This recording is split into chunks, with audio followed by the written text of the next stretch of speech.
Genesis chapter 22. I'm going to be in verse 20 tonight. We're going to start in 20. We'll talk a little bit about where we've been, though. But Genesis chapter 22.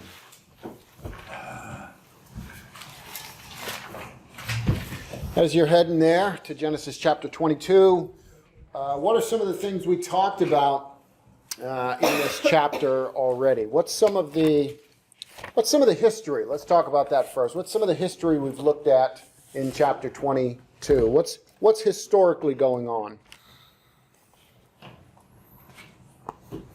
Abraham getting ready to sacrifice his son. Yeah, Abraham getting ready to sacrifice his son Isaac. On the typological spectrum, it's a foreshadowing of some things.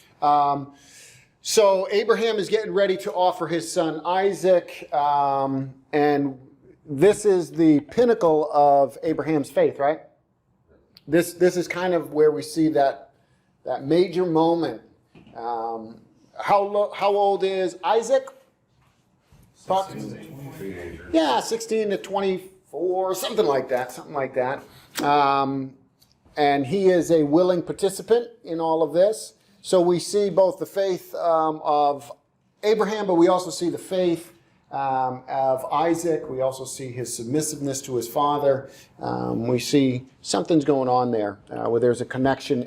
Isaac seems to have faith in God as well. Very likely that his father Abraham would have been talking to him about his faith, about who he is. He's the promised child that God has blessed him. You know, remember, he's got a long period of time. He's got lots of history with Isaac. And Isaac knows something about sacrifice because he says what? Yeah, we got everything, but where's the lamb? So he's been around sacrifice before as well. So there's some assumptions I think we can make based on what we find in the text here. Anything else historically that we see here that might be significant? God and Jesus, how that took place. Okay, that would be the typology. That's the shadows. Absolutely. So we see the connection. What do we see typologically? It's Jesus, it's the Father, it's pointing us to Jesus, but in what ways? Give me some of the elements here. How do we see? Only son. So Isaac is, what's that? And he carried the wood that Jesus. That's right. Cross. There's a number of things, right? Isaac is Abraham's only son, right? According to God, he says, your son, your only son, the one you love. Now, he's the only son. He's the son of promise. He's the only son from Sarah, him and Sarah's union, which is the way it was meant to be. And Jesus is the only son of God, right? The unique son of God. So there's the typology there, the shadows there. Also, Isaac carried the wood for his sacrifice, right? Carried the wood for his sacrifice. Jesus carries his own cross. He carries the wood for his sacrifice. What else? 3 days to the mountain and 3 days rose. 3 days. Resurrection day. And that goes along with what the Hebrew writer says. The Hebrew writer says Abraham believed God could raise even the dead. And figuratively speaking, he received him back from the dead. So this is the third day, resurrection day, because it's on that day that he figuratively gets his son back. And of course, Jesus rose on the third day, right? So You gave those parallels. You said something a while ago about it was kind of pivotal point. And in verse 5 there, he says, he tells them, I and the lad are going up here, and I and the lad will be back. Right. Yeah, he recognizes God's going to do something. He's been faithful this whole time. He has faith that God is going to return his son somehow, because God had made the promise that it was going to be through Isaac. It was specifically through Isaac, not just your descendants, but through Isaac will your offspring be named and that kind of thing. And God has showed himself to be faithful to Abraham over and over and over and over and over again. So finally, here we see this moment where he recognizes, I don't know how God's going to do it, but he's going to do it. And there's something we can learn from that as well. We don't know how things are going to work out, but God says, I'm going to bless you. I'm going to be with you. You know, as Christians, I'll walk with you through life. Sometimes we don't know where it's going to go. You know, it could be through the flame or flood, but he says, I will walk with you. So Similar things going on there. Anything else with the types and shadows? Who does Abraham, in a sense, represent or picture for us? Yeah, God the Father.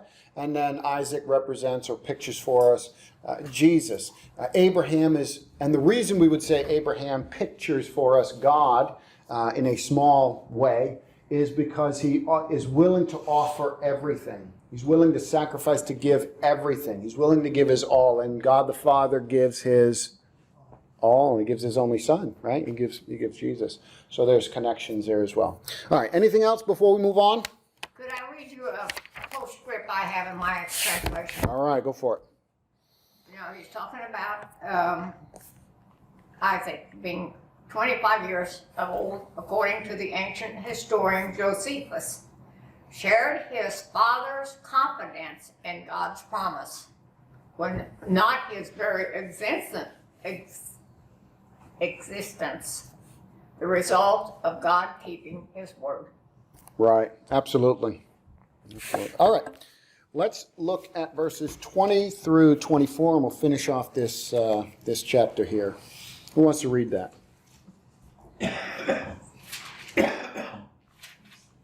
I'll read it. Okay, go ahead. Now after these things it was told to Abraham, behold, Milcah also has borne children to your brother Nahor, his firstborn, his brother Kemuel, the father of Aram, Chesed, Hazol, Pildash, Jalaph, Bethuel. Bethuel fathered Rebekah. These 8 Milcah bore to Nahor, Abraham's brother. Moreover, his concubine, whose name was Reumah, bore Tebah, Gaham, Tahash, and Makkah. All right. Good job with those names. You must know Hebrew. All right, so what's significant about this section? Why is it here? I thought that when it starts to talk about, like, not generations, but when people, isn't it a turning point? Mm-hmm. So, Yeah, up to this point anyways, right? Up to, we've seen this. You're right, we've seen this. There's a turning point where there is a transition. So if that's the case, if that's what we tend to see in Genesis, what do you think's going on here? we're starting a new generation. Or Something's happening, right? There's a turning point. We're at this kind of turning point. Anybody else want to give a shot? What do you think? Why is it here? Paul. Well, would this Rebecca be the lady who became Isaac's wife? I mean, that kind of gives a Yeah, lineage of Rebecca. And how absolutely. she's related to Abraham and Isaac. Yeah, that's exactly right. This is a foreshadowing. This is a turning point. This is getting us ready for 24:15, where Isaac is going to have Rebekah as his wife and all of that. So yeah, this is describing Rebekah's lineage, and as Lacey has already pointed out, a lot of times, especially in Genesis, when we see these genealogies, there's some kind of transition, something's going on, and here it's a transitional foreshadowing in a sense. We're getting to the point where we're going to start talking about whose life? Isaac's life, and Rebekah is going to be a major part of that. This is going to be his wife. So it's a transitional period here, that's a transitional section that we're getting ready for. All right, so I don't know that there's much more significance here. Anybody else want to see anything significant before we move on? I think it's significant in the sense that it's transitional, and we're starting to go from... it's significant because we just had the offering of who? Isaac, and now we're getting we're kind of getting the lineage of his wife as we're getting ready for his wife. So Isaac's life's going to continue on, and he's going to have a wife and have children and all that. So, all right, if there's nothing else, let's look at chapter 23. Let's read chapter 23, 1 through 9. 1 through 9. Who wants to volunteer to read 1 through 9? I'll read. Okay, go ahead. And Sarah was 107 and 27. 20 years old, so 127. These were the years of the life of Sarah.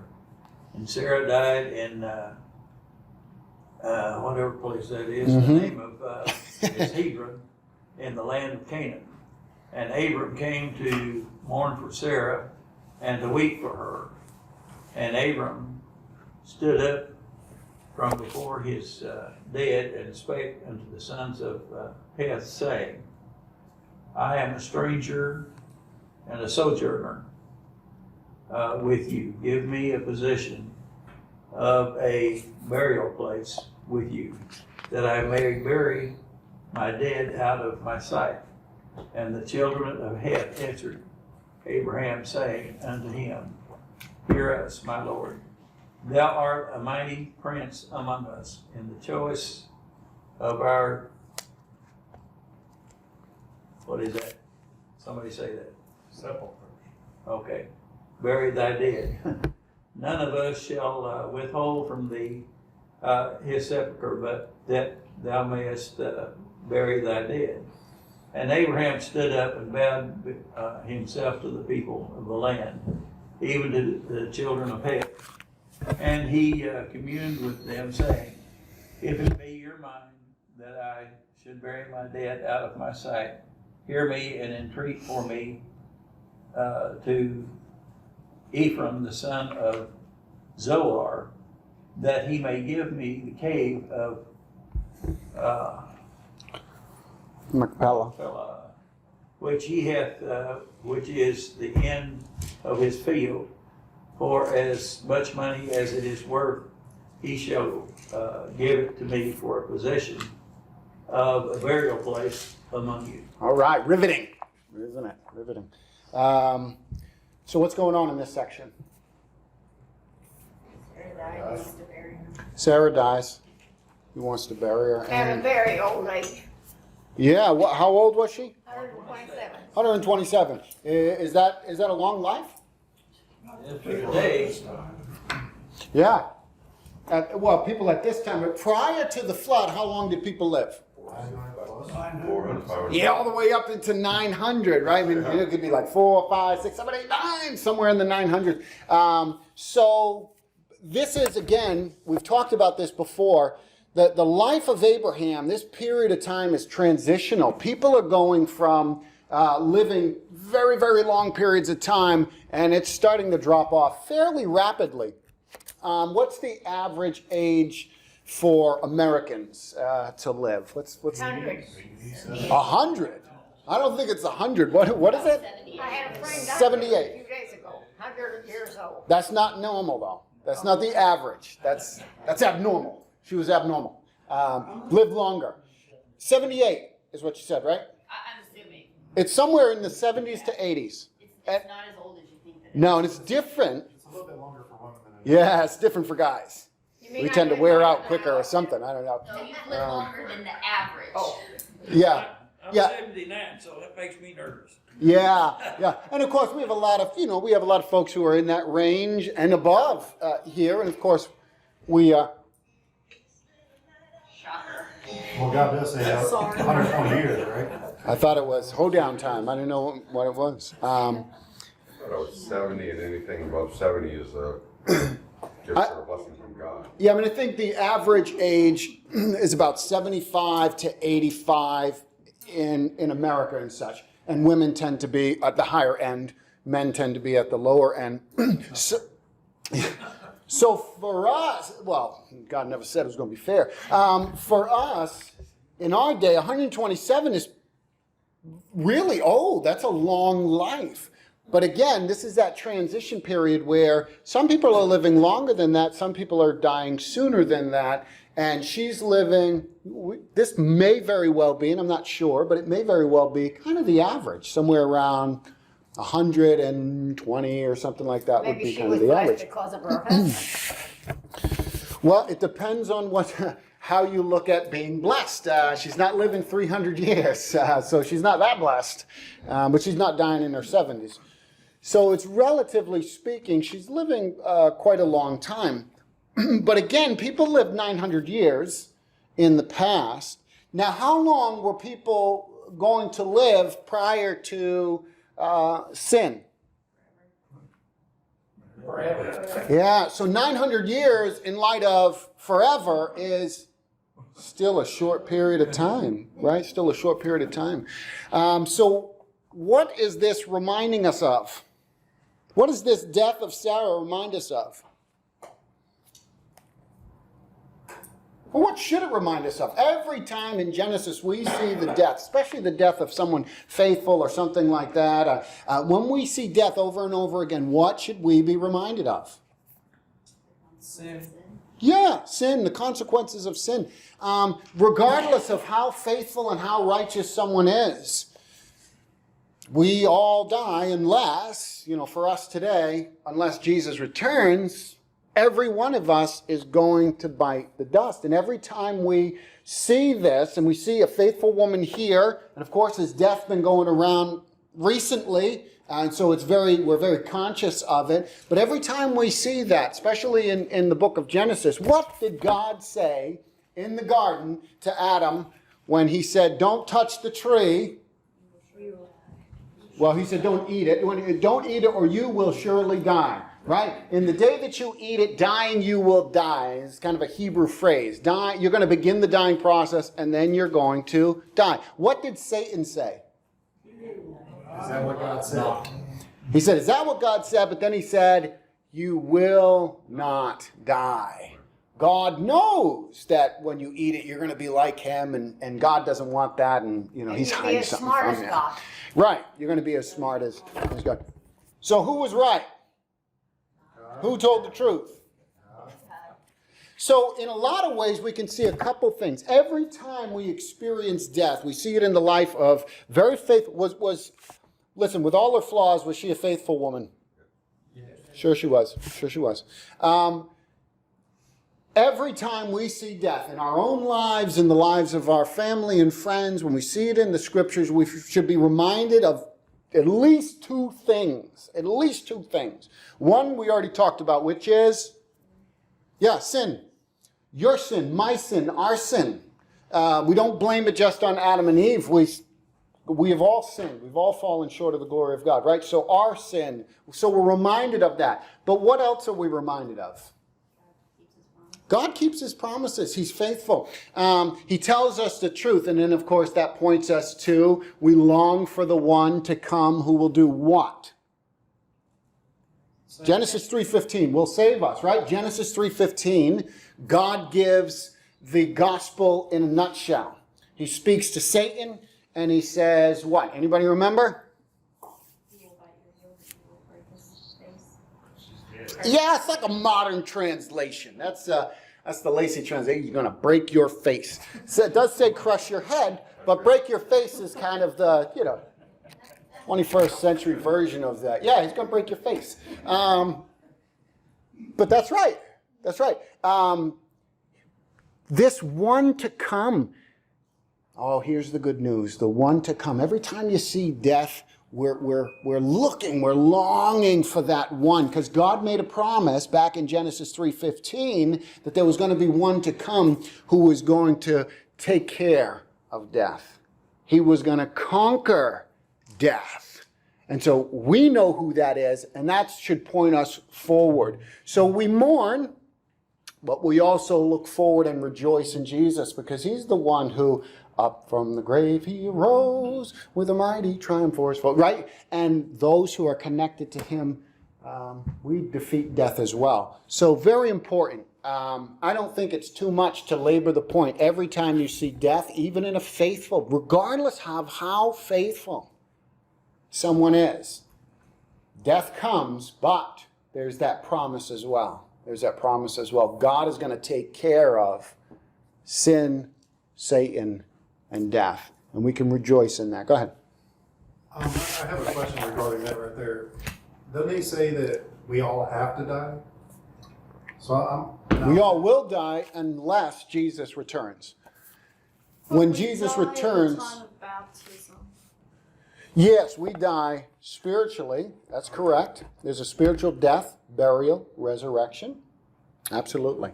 But there is a physical death We know that. And there's a physical resurrection to come. Which is what baptism points us forward to, symbolically. It speaks to us, it cleanses us from sins as we're immersed into Christ and all of that. And it points us to his death, burial, and resurrection, but it also points us forward to our ultimate resurrection from the dead. Sounds silly, but I was just reading it yesterday morning that God did take one person up before he died, and his name was Isaac and, Enoch. Enoch just was no more. Was no more. And Elijah was taken up in a whirlwind. Can I share something with you all? Sure. Again? This means to be funny. Okay. My funeral was paid for in 1993. And I don't know how many months ago I went to the funeral home and checked over some things. And the young lady said, if you die on Friday, we won't bury you till Monday because the grave diggers no longer dig graves on Saturday and Sunday. Right.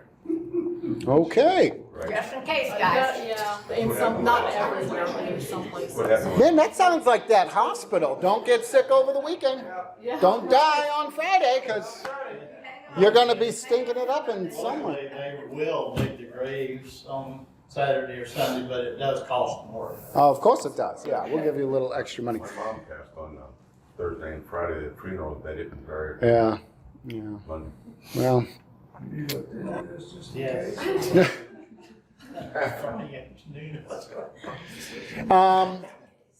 Okay, so we should be reminded of sin. We should be reminded of the consequences of sin. We should be reminded that God told the truth and he keeps his promises, and that we're looking forward to that promise. Genesis 3:15, we're looking forward to the promise that through Abraham, through Isaac, all the earth is going to be blessed, all of that kind of stuff. So we're looking forward to Jesus. But it's something that we need to be mindful of. You'll see the death. You'll see death over and over again. And it should leapfrog us forward, for those who are in Christ, should leapfrog us forward to Jesus, who is the last Adam and the one who defeats death. How long had Abraham and Sarah been married? I don't expect anybody to know. Because the text doesn't actually say. This is one of those ones where you kind of have to work out the math and all that. It's taking into account her age here, how old she was, and how old they are when they leave Haran and all that. At least, what's my number say here? At least 62 years. Probably more than that, though. But at least 62 years. So they had a long marriage. And where does it say that Abraham is? It's just kind of a side note. Canaan. In the beginning parts here. Where Sarah is. Sarah died, verse 2. Sarah died at Kiriath Arba, that is Hebron, the land of Canaan. And then it says, and Abraham went in to mourn for Sarah and for deep weeping, and Abraham rose up from before the dead of the... It appears that he wasn't there. When you read through the text there, it appears that he goes to where she is. Yeah. Before that, he was at Beersheba. Yeah, he's at Beersheba, she's at Kiriath Arba. Just kind of a quick, why do you think that would be? We don't know for sure, but we could speculate a little bit. She's 127. She's getting ready to die. Abraham is going around with what? How does he survive? He needs a place to bury her. Well, eventually, yes, but he's got his flocks, right? And what do you have to do with flocks? Feed them. You have to move them. You have to move them all around, right? I don't think that they were having some kind of problem, lovers spat, and they decided to take a break or something like that. I think it's interesting, but it's very likely that Abraham is simply moving his flocks along. He hears the news. She's passed. She was probably getting too old to be able to kind of travel around with them as much. And so I think that's kind of what's going on there. I just bring it up because if you're an observant reader, which sometimes we're not, you'll notice that they were not in the same place. She dies in one place, he's in another place. it's likely that that's what's going on. They're just moving through their flocks. All right. With all her faults, right? With all Sarah's faults, what are some of the good qualities that we find in her? I think she was faithful to Abraham. Yeah, absolutely. He wasn't faithful to her, but Well, but it was her idea. That was right. Well, I think he was faithful to her. I do too. He listened to her. But let's talk about her though. She was faithful to him. She was faithful to him with all her flaws, right? I don't want to talk about the flaws. We've already talked about the flaws, but there's some good qualities. She's faithful to her husband. I think she's pretty loyal to him too. Yeah. Because even on those things when he sent her into a situation that probably was in his best interest and not hers, it never says that she questioned him, Right. that she balked at going, that. Right. Absolutely. That shows the trust too. Also, I mean, she trusted him to take her son for sacrifice. Yeah. She's trusting in Abraham, absolutely. So she's loyal, she's trusting. There's a faithfulness to her. She's going, wherever he leads, she's following, right? I mean, he leaves home, she goes with him. There's a famine in the land. They go down to Egypt. She goes with them. They come up out of there. They go into other places. She's kind of going with them. So I think what we can do is recognize that she's a faithful woman and supportive of her husband. she is, yeah. And 1 Peter 3:6 has high praises for her, honors her as well. So again, what's interesting about the New Testament is often these heroes of the faith, while they had all kinds of flaws and they made mistakes and we can kind of see ourselves in them, we shouldn't be too harsh with them, the New Testament often focuses on what? The positives. Rejoices in the positive. And in some ways that's good news for us, right? Because we want God to focus on the positives in our life, right? I don't want him to focus on the negatives, in my life. If he happens to tell my story, right, and I don't know that he will, but, in glory to come, if he allows our stories to be shared and all that, I got high hopes that he's just going to, look at the high points, because that's what he does with his faithful people. So that's good. So something for us to contemplate, too, is what do we tend to focus on in others? Negatives. Yeah. A lot of times we focus on the negatives. We focus on the failures, right? How often do we hold a kind of a dark shadow over someone when we know they've done something wrong? Long time. Yeah, long time. Even if they've done some good things, we tend to kind of focus on those negatives. Can we grow in this area? Yeah, we wouldn't want God to kind of do that with us. Well, I decided a long time ago to stop being judgmental. Well, that's good.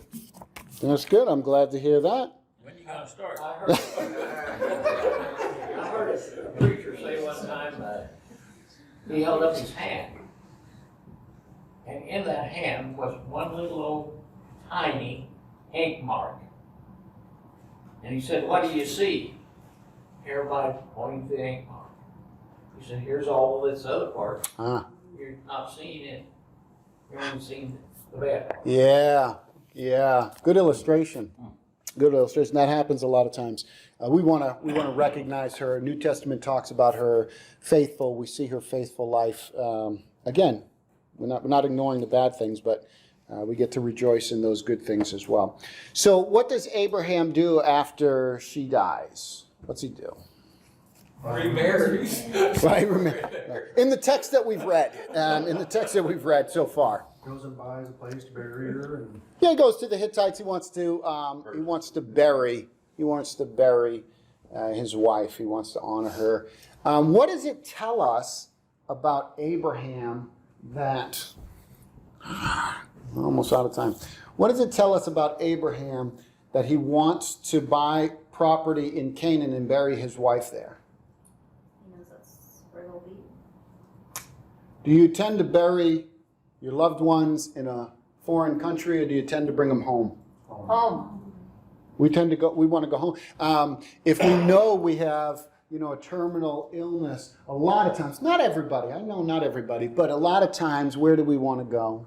I want to go home. I want to go home. We want to be buried home. We want to be gathered to our families. And when our loved ones die, we want to bring them home. And this speaks to the recognition on Abraham's part that he recognizes the promises of God and that Canaan land is his home, that this is the home. He's going to bury his wife here. And we know that this is something important, that you bring your people home to a land that you know is your home, because later on, when we get to Joseph in Egypt, when he gets ready to die, what does he say? Take me home. Yeah, take me to Canaan land. Take me home. And he's embalmed, and it's all, very Egyptian and all that, but he says, you take my bones when you go up out of here, because I want to go home. I want to be buried there. So this speaks volumes, again, to the faith of Abraham, but the recognition that his past home that he left is not home. It's not home. And we're going to see this again, too, when he starts to look for a wife for his son and all of that. We're going to see this kind of concept of not going back there. That's not home anymore. Home is where God has placed you. Is there any truth there for us? Yes.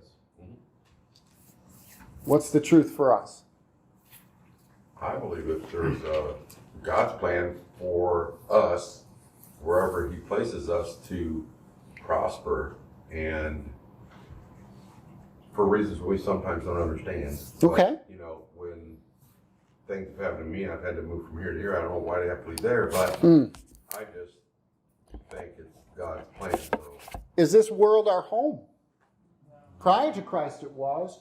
We wanted it. We tried to hold on to it, but we left that land, right? We left that land, and now we're journeying on to, right? We sing a song, to Canaan's land, I'm on my way, right? We sing that kind of song because it's the same concept. We're wandering here, but we are waiting for our home in glory. So we're not going back to the world. The world is not our home. Glory to come is our home. So I think there's something there for us as well. We need to plant and plan and fix and focus on the home that God has in store for us in the future. Any last thoughts, comments?